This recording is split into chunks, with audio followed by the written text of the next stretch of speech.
Hey, what's going on? Welcome to Elevate Your Leadership Podcast. I'm host Chris Phillips, joined as always with Adam Pelham, our co-host. Adam, say what's up. What's up? Hey, today I'm excited. We're going to talk about reasons that leaders lead in unhealthy ways. And so maybe you've gotten in a rut a little bit.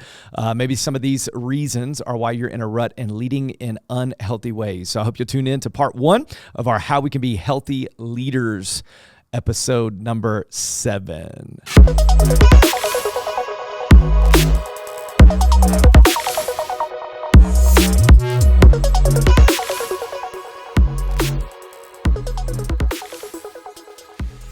Adam, the beat hits every time. Every time, dude. I mean, it makes me shake my head for real. It gets me fired up to talk leadership. Yeah, I mean, it does. If you're not fired up right now to talk leadership, then you didn't hear that beat. That's right. Drop. Sorry. Hey, welcome to episode 7 of Elevate Your Leadership Podcast. I am your host, Chris Phillips, joined as always with Adam Pelham. Man, we're excited. You know, what came about with today's leadership talk is that we were talking to some interns that are stepping in to serve in our city here this time of year, and as we were talking to them, we were walking through their personality characteristics. And Adam, we have people that are like, "Oh, I'm a 3, and so because I'm a 3, you just need to accept me being ambitious and all that." And when I say that voice, that's me. That's you talking to yourself. That's me talking to myself. And but what happens is an Enneagram 3 has a healthy version of themselves, but also an unhealthy version of themselves. Yeah. Right. So, and too many times we try to like compartmentalize ourselves and just say that we're this way. And I think the same thing is true with leadership. In leadership, we have ways that we lead in healthy ways, but we have ways that we lead in unhealthy ways, and it impacts all of those people around us. Yeah. And so I was just thinking about it as we were walking through with them. I was like, we ought to talk about unhealthy versus healthy leadership principles so that we can lead in healthy ways and avoid the unhealthy leadership ways that are in our life. And I think those are common, examples that come time and time again. So this is part 1. We're going to have part 2. Part 1 today, we're going to be talking about the unhealthy ways that leaders lead. So the reasons that leaders would lead in an unhealthy way. And then what we'll do is follow up on part 2, and we will talk about the reasons that leaders lead in a healthy way. How's that sound, Adam? I love it. That sounds great. This is good for you. Are you a healthy person or unhealthy? Listen, person? man. I mean, I'm trying to get healthy in all stages. I had some avocado toast today for lunch. We got some basketball we're playing tonight. Oh, man, I'm not as light on my feet as I used to be. So that's good. We got the avo toast. I'm still hungry. Speaking of basketball, okay. I don't want to we're trying to make these things evergreen. So that means that you can listen to it anytime, but I cannot. I'd be remiss right now if I didn't just say go Nuggets. Yeah, okay, for sure. Go Nuggets. That's all I got to say. Nugs in 6. I'm actually wearing Nugs in 5. Okay. I'm just wearing my Nuggets gear. For sure. I mean, not gear, but colors. I got my colors on today. We're proud Nuggets fan here. The city's buzzing. And it has been good. City's buzzing. It's been buzzing. So, so let's get into it. Top reasons that leaders lead in an unhealthy way. And I think the first one is probably the most common that we're going to see across the board. And that's because of insecurity and fear. So I think when leaders are leading in unhealthy ways, one of the first things that you can do, maybe you feel yourself unhealthy in your leadership, and you can ask yourself, is there any insecurity that I have right now? Is there any fear that I have right now that is causing me to lead out in this type of way, right? So insecure leaders are going to do a couple of things. They're going to feel threatened by the success of other people. Right? So they're going to sit around, they're going to go, okay, I'm insecure. This person looks like he's doing better than me, or this person is doing a really good job. Even though I'm leading them, I don't want them to, to take too much away from this or that success go to them too much, right? Or maybe they're leading to a fear of kind of losing control or being overshadowed by that person, right? And it's like, okay, well, this person's doing really, really well. Can I celebrate that person, or am I insecure of their success because of my own insecurities that I'm wrestling with? And then what starts to happen, Adam, is they begin then to like micromanage things. Right. They want to be in control of everything, right? So it's like, okay, if this person's doing well, I want everybody to see it's because I'm micromanaging them and telling them what to do. And so now I'm leading out of that insecurity and that fear. Right. And I'm starting to have this like micromanagement or this lack of trust with the people that are around me, or like I might resist any type of collaboration, like, right? And it's like, okay, well, if this person's in every room, they're going to start to be recognized in every room. And then that person's going to get all the accolades and praise, and somebody's not going to think I'm a good leader. Yeah. And so that leader then becomes an unhealthy leader because they're leading out of insecurity and they're leading out of fear. Does that make sense to you? Yeah, totally. Yeah. Totally. I think too, when you mentioned it a second ago with even looking around a little bit, when you start to look around, when you start to compare in this age of social media, insecurity comes in, and then you're trying to be something you're not. Oh. And it in comparison is the thief of joy, right? But I think comparison breeds insecurity. So that's good. Yeah, I mean, and you know, when you're thinking about this, like you can just imagine with me. Maybe our listeners out there, our elevators, have had, you know, leaders in the past, but it's that leader, a leader that is leading out of insecurity and fear, has a constant like feeling of being threatened, a constant feeling of being overshadowed or threatened by the expertise of others, right, and the success of their team and everything else. And so, like I said, they're going to go and now they're going to micromanage everything. Right. They want to know everything that's happening and all that. And I'll just be honest, like if you're going to be a healthy leader, you don't have time to micromanage anybody. Yeah. So if you're micromanaging out of fear, right, or insecurity, now you're damaging your own leadership anyway. So not only are you leading in an unhealthy way, but you're damaging your own type of leadership. And then you're going to start to constantly ask some questions. Like you're going to ask questions of everybody, right? And so it just creates an atmosphere of fear. It creates and stifles like any type of creativity around everybody else. Because if I've got to be the one in charge, or if I'm the one micromanaging everybody, now nobody feels like they can be creative at all. It's going to look like your version of whatever it is you're trying to create or lead out with. Yeah. And so now you're limiting the potential of the team, right? And so, So, I mean, for sure, insecurity and fear is the number one way that a leader can lead in an unhealthy way. Adam, number 2, what do you think number 2 is? Yeah. And to talk on 1 again too, I think that stems to all the rest of these problems. Oh man, insecurity. So 100%. Building off that, number 2 is lack of self-awareness. Oh, lack of self-awareness, man.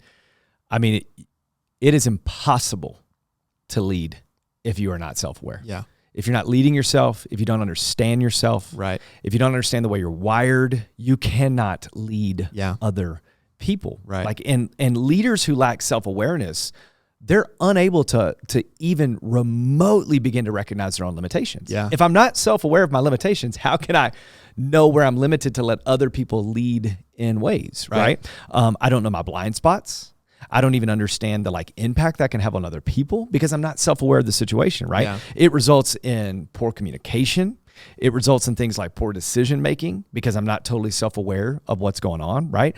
And then honestly, like, then it's like a lack of empathy. Like it just doesn't come across that way. And so leaders who are not self-aware cannot lead out at any level. Yeah. It doesn't matter what it is.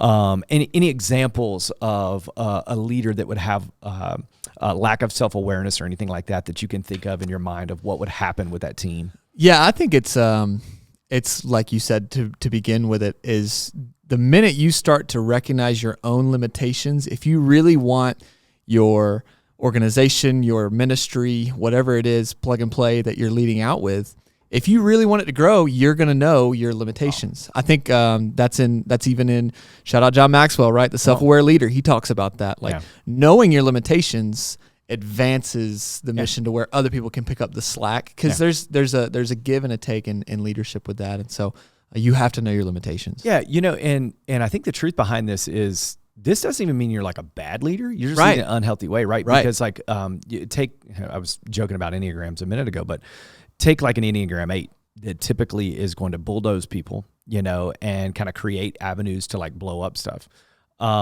Even if they are like, if they don't recognize the power of their own words as a leader, or lack of words, or if they don't realize, I mean, I'm thinking of some specific examples. There's times where you can be in a setting with other people, and even not as a leader in the first chair, but a leader in second, third, fourth, fifth chair, or whatever it is.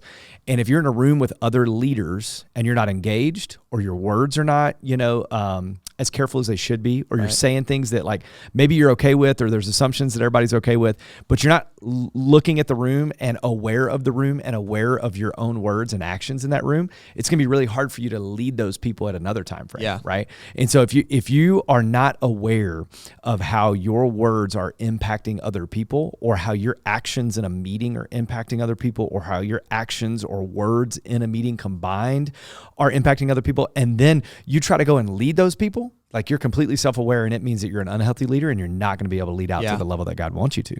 And so these people may be dismissive of that feedback. They may be, you know, unaware of their own weaknesses, you know, in all of this area. And so if someone lacks self-awareness, they're not going to be okay with someone recognizing a weakness in them and trying to walk them through that either, right? Yeah. Hey man, I see this in you. And they're like, no, I can do this, you know? Yeah. And so now you're barking at one another for no way. And so you're now a completely unaware leader because you lack self-awareness of what's going on in your life. And now, man, decision-making is bad. Yeah. You can't consider the perspectives of other team members. I mean, it's going to lead to misunderstandings. It's going to lead to decreased morale. It's going to lead to a decreased lack of trust, you know, an increased lack of trust. And so it's like, if you are not a self-aware leader, it is going to be really hard for you to lead out the level that you need to. That's good.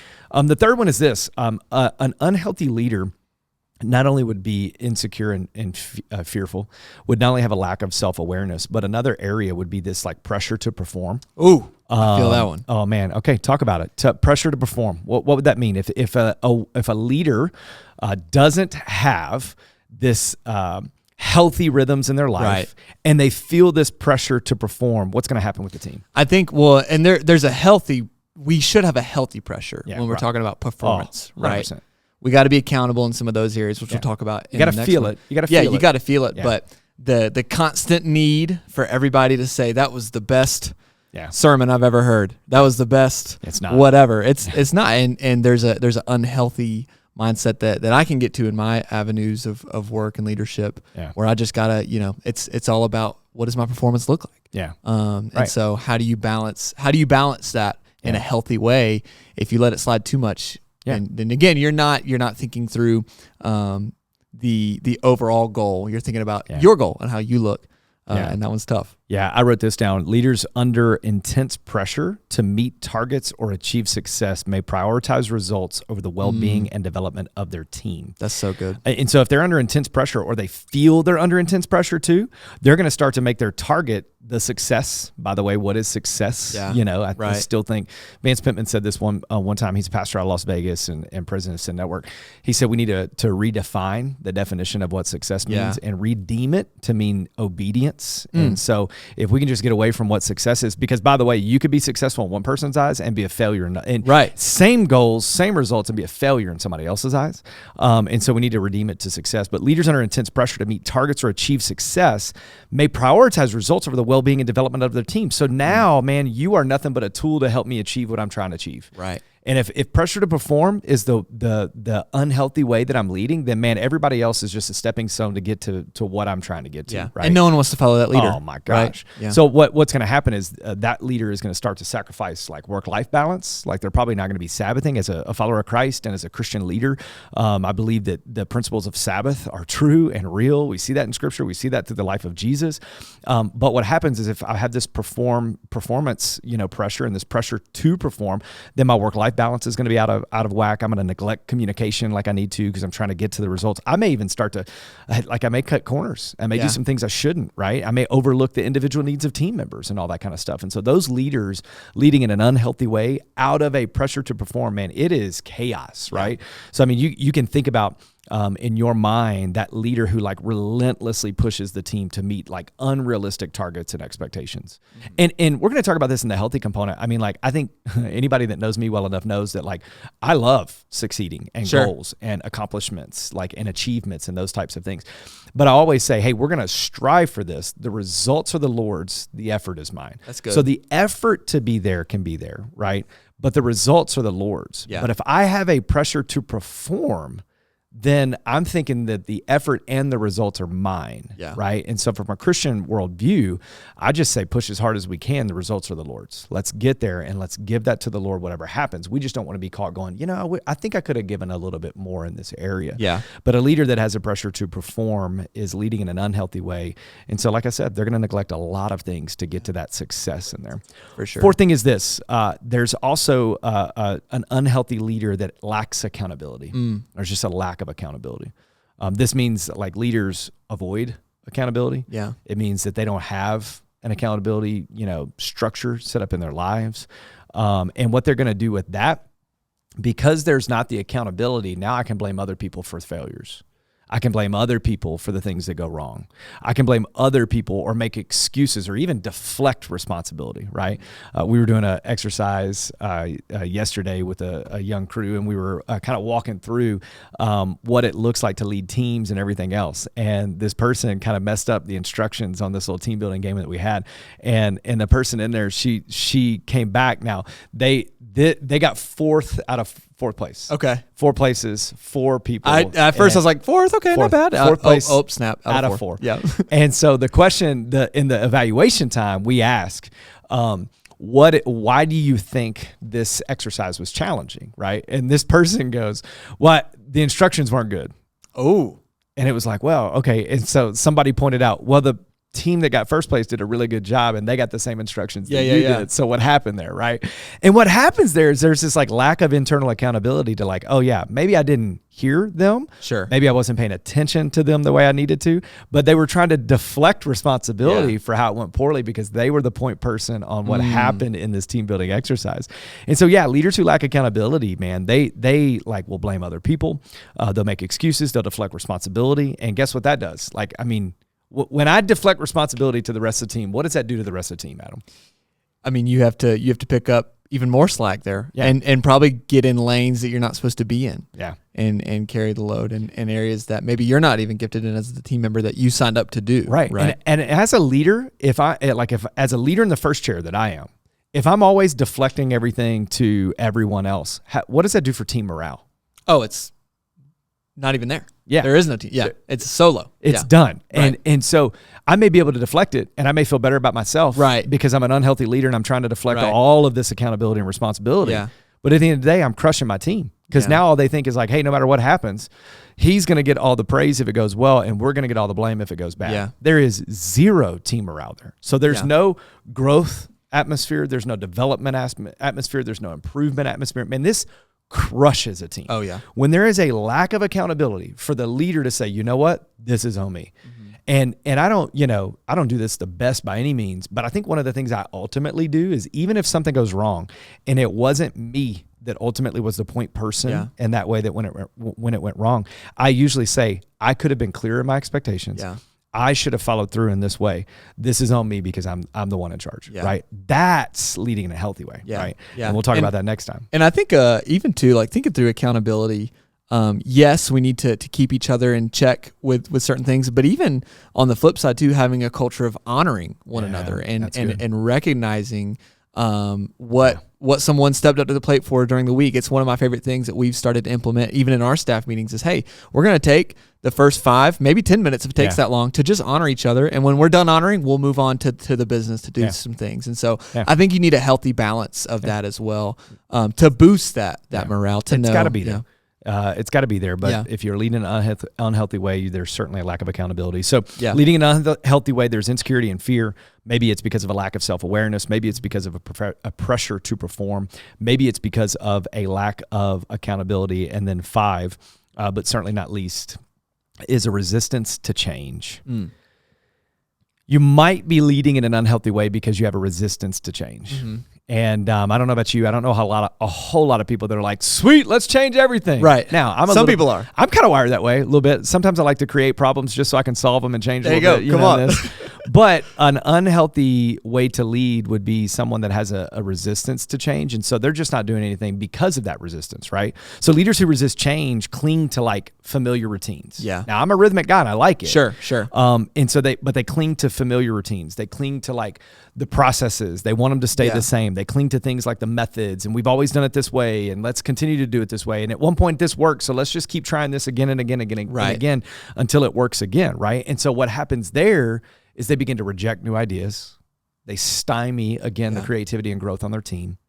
They begin to dismiss any feedback because they don't want to change anyways. I don't want to know the feedback if I don't want to change. Right. Why do I even need feedback or evaluation if I'm not going to change anything? Then I don't. And then they resist necessary like adaptations to evolving circumstances. Like 2023 is not the same as 2010. And 2023 is certainly not the same as 2000. Yeah. And all of these things, like we have to have change in every organization, every leadership structure, and every cyclical thing in the marketplace even. There has to be change. Right. Adam, what iPhone do you use now? I use the iPhone 13 Pro. Yeah. Shout out to all my Mac on. people out there. Shout out to the Mac people. Yep. So you use 13. You're not still using the first rendition of the iPhone. I'm not. But it was great. Why would you change? It was, right. It changed with the times. It and grew. like we say that, Yeah. and like we joke about that a little bit, but it's Right. like that would be the same thing. Those Yeah. who are not wanting change in their organization or in the leadership or really sitting back and evaluating what needs to happen or change would be like those people using the original iPhone. That's so right? good. How does that resistance to change, you think, impact team from your standpoint, right? You're a guy that's not in the first chair, but you're going to be a guy in and amongst the team in a collaborative way. When there's a resistance to change, what does that do for you? I think it stems a little bit even from one to that little bit of insecurity and more so fear into, well, what's going to happen if we do change this? Yeah. I'm scared that this isn't going to go the way Yeah. that I want it to go, but it's not the way that you want things to go. We got to have, again, to redefine, redeem success, have our yes on the table, and see, God, what is it that you want to come out of this? Not what Adam, want to come out of this. Yeah. When I have that, then I'm going to be less fearful. I'm going to be less insecure. I'm going to be more subject to change. And we've talked about it too in previous episodes of even, like you said, where like I try to stay in my routines and my rhythms, and those are healthy. Yeah. And like having this balance of controlling the things that I can control, and then accepting the fact that maybe God's working in a way for me to change some of the things that need to be changed. Yeah. I think there's a healthy both and there. Yeah. I mean, it's like, it's huge, Yeah. right? I mean, team dynamics in that. I can't Totally. even imagine, how, I mean, I can, I've been on this. I was a part of a team when I was sitting just with many other people on the team, not in the lead chair and all that kind of stuff. And there was like no desire to change. Let's just keep doing the same thing we've always done Right. and expect different results, which is a definition of what? Insanity. And so, we're sitting there. And so then like what happens was nobody wanted to bring anything to the table. And everybody just kind of were like, well, we're not gonna be able to change it anyway. So why don't we even bring it? Let's just come in, hear what we're going to hear and do what we're going to do. And it almost is like a punch the clock mentality, right? Yeah. I'm just here, I'm collecting a paycheck and I'm done. And man, like God's got so much more. He's called than us that. to so much more. Gosh, he's a creative In God. whatever career you're in, he's called you to so much more. Uniquely created a team to come together, right? Like Yeah. not one person should be the one that says no change or whatever Yeah. else. I mean, this is a collaborative environment, right? Right. As a follower of Christ, like that's, I believe God has uniquely made people to work together for God's good and his kingdom and his word to advance in the city of Denver and the city where you are to look more like heaven than it does the city where you are. Yeah. And that's going to be by the people that he's brought around you and the uniqueness that they bring to the table and the way that they were uniquely created by a very creative God who created them and wired them a certain way with a purpose in mind for it. And so if I'm a leader that is resistant to change or lacks accountability or has a pressure to perform or lacks self-awareness or is insecure and fearful of things, man, then I am stymieing what the Lord had intended for the work that we're called to do in the city that we're called to be in. And so, so those are the 5 reasons that leaders lead in unhealthy ways. I don't know which one resonates to you. Do me a favor. If one of them resonates to you, like hand that out, ask some people. Here's a great, like, you don't want to do it, but you should. Take these 5 reasons: insecurity and fear, lack of self-awareness, pressure to perform, lack of accountability, resistance to change, and ask your team which one you operate out of the most. Which one do they think you struggle with the most? And then walk that out and flesh that out and begin to practically put steps in place. And we'll put some of those steps in place next time as we talk about how to lead in a healthy way, kind of countering what we can counter with those 5 reasons that we lead in an unhealthy way. So I hope you tune in to episode 8 to find out how you can lead in a healthy way. But those are the 5 ways that we lead in an unhealthy way. I hope this can help you elevate all of the leadership around you so that you can do exactly what God has called you to do. See you next time.